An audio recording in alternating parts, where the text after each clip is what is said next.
హిడింబాదేవి ఆలయం. మామూలుగా దేవుళ్ళకి లేదా గొప్ప వాళ్ళకి ఆలయాలు ఉండటం మనం చూసే ఉంటాం.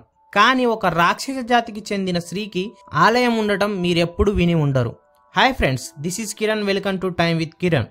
ఈ ఆలయం ఎక్కడో లేదు, హిమాచల్ ప్రదేశ్ రాష్ట్రంలోని మనాలిలో ఉంది. ఇక్కడ పూజలు అందుకునే దేవత పేరు హిడింబాదేవి. ఈ ఆలయం చుట్టూరా దట్టమైన మరియు విస్తారమైన అడవి ఉంటుంది. అందుకే ఈ హిడింబాదేవిని వనదేవతగా, ప్రకృతి దేవతగా ఇక్కడి ప్రజలు కొలుస్తారు. ఇక్కడికి దేశ నలుమూల నుండి ప్రతిరోజు భక్తులు మరియు సందర్శకులు వస్తూ ఉంటారు. కానీ చాలా మందికి హిడింబాదేవి యొక్క చరిత్ర తెలీదు. ఒకవేళ మీరు మనాలి వెళ్ళబోతున్నట్లయితే ఈ దేవి యొక్క చరిత్ర తెలుసుకొని వెళ్ళండి. హిడింబాదేవి పంచపాండవుల్లో ఒకరైన భీముడి యొక్క భార్య. మహాభారతంలో అరణ్యవాసంలో భాగంగా పాండవులు ఈ ప్రదేశంలో కొద్ది రోజులు ఉన్నారు. ఆ సమయంలో ఆ ప్రాంతంలో ఉండే రాక్షసుడు హిడింబాసురుడు వాళ్ళ యొక్క వివరాలు కనుక్కోమని తన చెల్లి అయిన హిడింబాను పంపుతాడు. అప్పుడు అక్కడున్న భీముని చూసి ప్రేమలో పడుతుంది.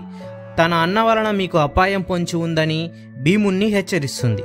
ఆ తర్వాత యుద్ధంలో భీముడు హిడింబాసురుని అంతమొందిస్తాడు. దీంతో హిడింబా తన ప్రేమను భీమునికి వ్యక్తపరిచి తనను వివాహం చేసుకోవాలని కోరుతుంది. అయితే భీముడు, మేము ఇక్కడ కొంతకాలం మాత్రమే ఉంటామని, కాబట్టి ఉన్నంతకాలం మాత్రమే నీతో ఉండగలని షరతు విధించడంతో హిడింబా దాన్ని అంగీకరిస్తుంది.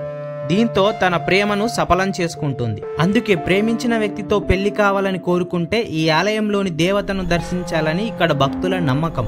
ఈ ఆలయాన్ని 1553లో మహారాజ్ బహదూర్ సింగ్ నిర్మించారు. కేవలం చెక్కలతోనే 4 అంతస్తులు నిర్మించారు. ఈ ఆలయం లోపలికి వెళ్లి చూస్తే జింకలు, దున్నపోతులు, జంతువుల అవశేషాలు కనిపిస్తూ ఉంటాయి. జంతువులను బలి ఇవ్వడం ఇక్కడ సాధారణంగా జరిగే ఆచారం. మీరు కూడా ప్రేమించిన వ్యక్తితో పెళ్లి జరగాలంటే ఈ ఆలయాన్ని తప్పక సందర్శించండి. Thank you for watching.